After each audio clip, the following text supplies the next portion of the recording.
अस्सलाम वालेकुम guys, welcome back to another video. Hope you guys are all well. So guys, अगर आप इज़ोइक पे ईपीएमवी इंक्रीज करना चाहते हैं जो कि आपकी अर्निंग बहुत ज़्यादा लो हो रही है, तो उसके लिए आपको ईपीएमवी किस तरह इंक्रीज करना है जिससे आपकी अर्निंग में बूस्ट अप मिल सके और आपकी अर्निंग बहुत ज़्यादा इंक्रीज हो सके। तो आज की वीडियो में मैं आपको लाइव प्रूफ भी शेयर करने वाला हूँ और आपको मैं प्रॉपर मेथड भी शेयर करूंगा। तो आपने वीडियो का अंत तक जरूर देखना, और अगर आपने अभी तक वीडियो को लाइक नहीं किया तो जल्दी से कर लें और चैनल को सब्सक्राइब करके बेल नोटिफिकेशन को ऑन कर लें ताकि इसी तरह की अमेजिंग वीडियोस की नोटिफिकेशंस आपको मिलती रहे। सो गाइस, यहाँ पे मैंने ऑलरेडी एक इज़ोइक अकाउंट ओपन करके रखा हुआ है। मैं आपको पहले तो लाइव प्रूफ दिखा देता हूँ, उसके बाद मैं आपको इसका प्रॉपर मेथड बताता हूँ। यहाँ पे मैं आपको दिस मंथ का ही डाटा शेयर करूंगा। रन रिपोर्ट पर मैं क्लिक करता हूँ एंड यहाँ पे मैं स्क्रॉल डाउन कर लेता हूँ।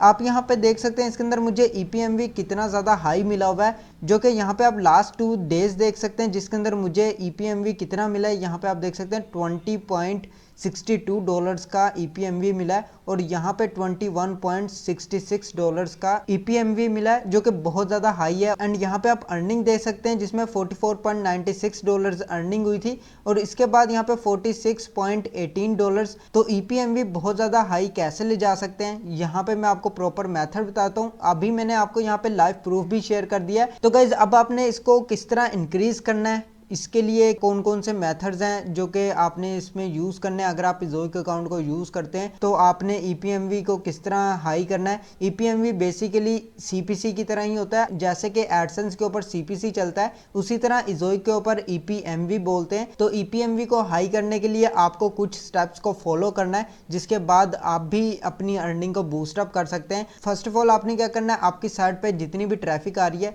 वो आपने ऐसे कंट्रीज को टारगेट करना है जिसपे आपको बहुत ज़्यादा हाई सीपीसी मिलता है, जैसे कि ईपीएमवी हाई हो जाता है। तो उसके लिए आपने कौन से कंट्रीज़ को चूज़ करना है। फर्स्ट ऑफ ऑल तो आपके कंट्रीज़ जो हैं वो आउट ऑफ कंट्रीज़ होने चाहिए, जैसे कि यूके, यूएसए, कनाडा, इस टाइप के आपके कंट्रीज़ होने चाहिए जहां से आपको ट्रैफिक मिल रही हो आपकी वेबसाइट के ऊपर।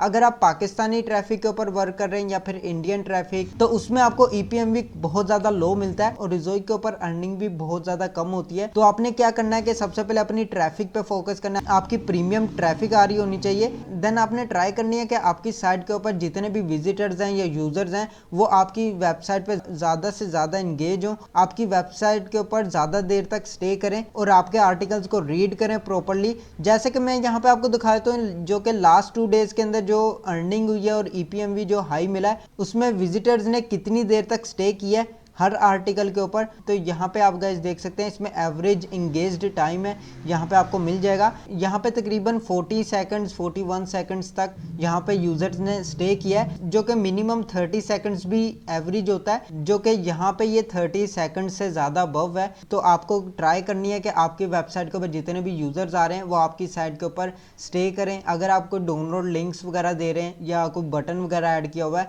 तो उसके अंदर आप टाइमर ऐड कर सकते हैं 30 सेकंड्स का, 40 सेकंड्स का या 1 मिनट का, जिससे क्या होगा कि यूज़र आपके आर्टिकल के ऊपर स्टे करेगा, जिससे यूज़र इंगेजमेंट बहुत ज़्यादा इंक्रीज होगी, ईपीएमवी भी बहुत ज़्यादा इंक्रीज होगा और आपको हाई अर्निंग मिल सकती है। एंड यहाँ पे आपने सेटिंग्स और भी करनी है जो मैं आपको आगे चल के वीडियो में बता देता हूँ। फर्स्ट ऑफ ऑल तो मैंने आपको यहाँ पे ये मेथड बता दिया है। आप यहाँ पे एनालिटिक्स में भी आके चेक कर सकते हैं प्रॉपरली, आपको इज़ोइक के अंदर एनालिटिक्स मिल जाएगा। एनालिटिक्स में आने के बाद यहाँ पे आपको सारे ही ऑप्शंस मिल जाएंगे, कंप्लीट रिपोर्ट मिल जाती है जो कि आप यहाँ पे चेक कर सकते हैं। तो अभी के लिए मैंने आपको ईपीएमवी का लाइव प्रूफ दिखा दिया और आपको यहाँ पे मैंने शॉर्ट मेथड बता दिया कि ईपीएमवी कैसे इंक्रीज कर सकते हैं। तो अब आपको मैं यहाँ पे इसकी सेटिंग्स बता देता हूँ जो कि आपको एड सेटिंग्स करनी होती हैं। एड सेटिंग्स कौन कौन सी करनी है जो कि बहुत ज़्यादा इंपॉर्टेंट होती हैं। इज़ोइक पे वापस बैक आने के बाद यहाँ पे अब आपको कुछ स्टेप्स को फॉलो करना है जो कि मैं आपको यहाँ पे प्रॉपर मेथड बता देता हूँ। फर्स्ट ऑफ ऑल तो यहाँ पे आप देख सकते हैं एड्स पोजीशन पर आएंगे, यहाँ पे आप प्लेस होल्डर्स पे आएंगे। तो इसके अंदर आप देख सकते हैं इसके अंदर मैंने कोई भी एड प्लेसमेंट नहीं की हुई है, कोई मैनुअल एड वगैरह नहीं यूज़ की हुई है। जस्ट ये यहाँ पे 2 मैनुअल एड्स क्रिएट हुई हैं, लेकिन ये भी मैंने वेबसाइट के ऊपर ऐड नहीं किए क्योंकि इज़ोइक आपको मैनुअल एड्स का ऑप्शन तो देता है, लेकिन मेरे मुताबिक यहाँ पे मैं जब भी मैनुअल एड्स यूज़ किए तो वो प्रॉपरली शो नहीं करते हैं, ज़्यादातर आपको ऑटो एड्स ही देखने को मिलते हैं। तो इसी वजह से मैं मैनुअल एड्स को यूज नहीं करता हूँ, इज़ोइक ऑटोमेटिकली खुद ही प्लेस करता है एड्स को। तो मैं आपको यही रिकमेंड करूंगा कि आप ऑटो एड्स ही रहने दें। आपको यहाँ पे मैनुअल एड्स लगाने की मेरा नहीं ख्याल के जरूरत है। तो प्लेस होल्डर्स के बाद अब यहाँ पे आपने ऑप्शन पर आ जाना है एड टाइप्स, यहाँ पे आपको साइड बार के अंदर मिल जाएगा, इस पर आपने सिलेक्ट करना है। एंड यहाँ पे अब आप देख सकते हैं इसके अंदर आपने सारे ही ऑप्शंस जो हैं यहाँ पे ऑन कर लेने हैं, इनको आपने ऑफ नहीं करना है। जैसे कि इंश्योर एड्स मिल जाती हैं, वैगनेट्स मिल जाते हैं, साइड रेल्स मिल जाती हैं, ये सभी आपने ऑन रखने हैं। जैसे मैंने यहाँ पे सेटिंग की हुई है सेम एज इट इज आपने इनकी सेटिंग्स रखनी है। समटाइम्स यहाँ पे नेटिव एड्स यूनिट जो है ये ऑफ होता है, जो कि आपने इसको ऑन रख लेना है, जैसे कि मैंने यहाँ पे ऑन किया हुआ है। एंड आपने एड टाइप्स क्या करना है, PG-13 हाईएस्ट पेड, इसको आपने सिलेक्ट रख लेना है, जो कि समटाइम्स यहाँ पे अकाउंट्स के ऊपर ये ऑफ होता है, तो आपने इसको ऑन रखना है। एंड यहाँ पे आपने सभी एड्स को ओपन रखना है, किसी को भी ऑफ करने की जरूरत नहीं है। नेक्स्ट स्टेप आ जाता है एड कॉन्फ़िगरेशन, इसके अंदर आपको कुछ भी चेंजेस वगैरह करने की जरूरत नहीं है। नेक्स्ट यहाँ पे ऑप्शन आ जाता है एड रिस्ट्रिक्शन, इस पर आप क्लिक करेंगे एंड यहाँ पे आपको कैटेगरीज मिल जाएंगी। किसी भी कैटेगरी को आप यहाँ पे ब्लॉक करना चाहते हैं, किसी भी कैटेगरी की एड को, तो यहाँ से आप अपनी मर्जी के मुताबिक एड्स को ब्लॉक कर सकते हैं। किसी भी कैटेगरी की एड्स को आप नहीं दिखाना चाहते तो आपने सिंपली इसको ब्लॉक कर लेना है, जो कि मैं इसको same as it is default रहने देता हूँ। मैंने इसके अंदर कोई भी चेंजेस वगैरह नहीं किए हैं, लेकिन अगर आप करना चाहते हैं तो आपकी अपनी चॉइस है।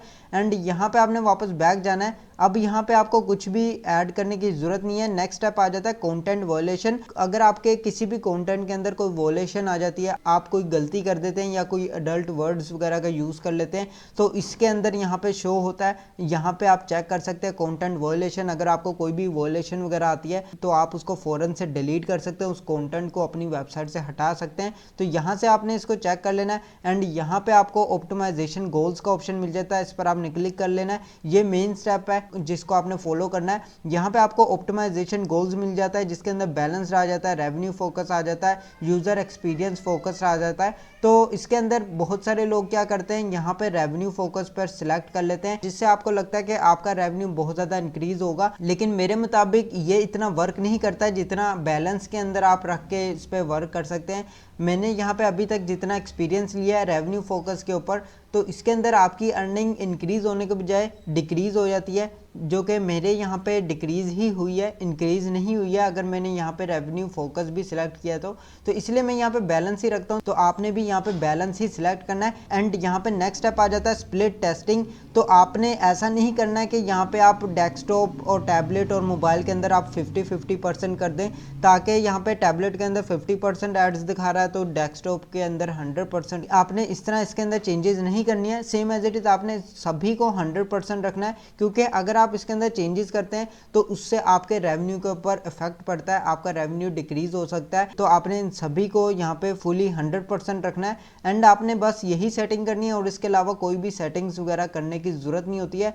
तो ये थे सिंपल से स्टेप्स जिनको आपने फॉलो करना है ईपीएमवी को इंक्रीज करने के लिए। एंड यहाँ पे आपकी ट्रैफिक भी बहुत ज़्यादा मैटर करती है। अगर आपकी ट्रैफिक आउट ऑफ कंट्री की है, जैसे कि इंग्लिश कंट्रीज की ट्रैफिक है, तो उसमें आपको ईपीएमवी बहुत ज़्यादा हाई मिलता है। एंड यहाँ पे आपको सिंपल से स्टेप्स भी फॉलो कर लेने हैं जिससे आपकी अर्निंग में बहुत ज़्यादा बूस्ट मिल सके। तो उम्मीद करता हूँ ये वीडियो आपके लिए बहुत ज़्यादा हेल्पफुल होगी। अगर आपको कोई भी इन्फॉर्मेशन चाहिए तो आप कमेंट बॉक्स में पूछ सकते हैं, मैं आपको मजीद इसके बारे में भी गाइड कर दूंगा। आज के लिए बस इतना ही। अगर आपको वीडियो अच्छे लगे तो लाइक का बटन प्रेस कर दें और चैनल को सब्सक्राइब करके बेल नोटिफिकेशन को ऑन कर लें, ताकि इसी तरह की अमेजिंग वीडियोस की नोटिफिकेशंस आपको मिलती रहें। मैं मिलता हूं आपको नेक्स्ट वीडियो में नेक्स्ट टॉपिक के साथ। अल्लाह हाफिज़।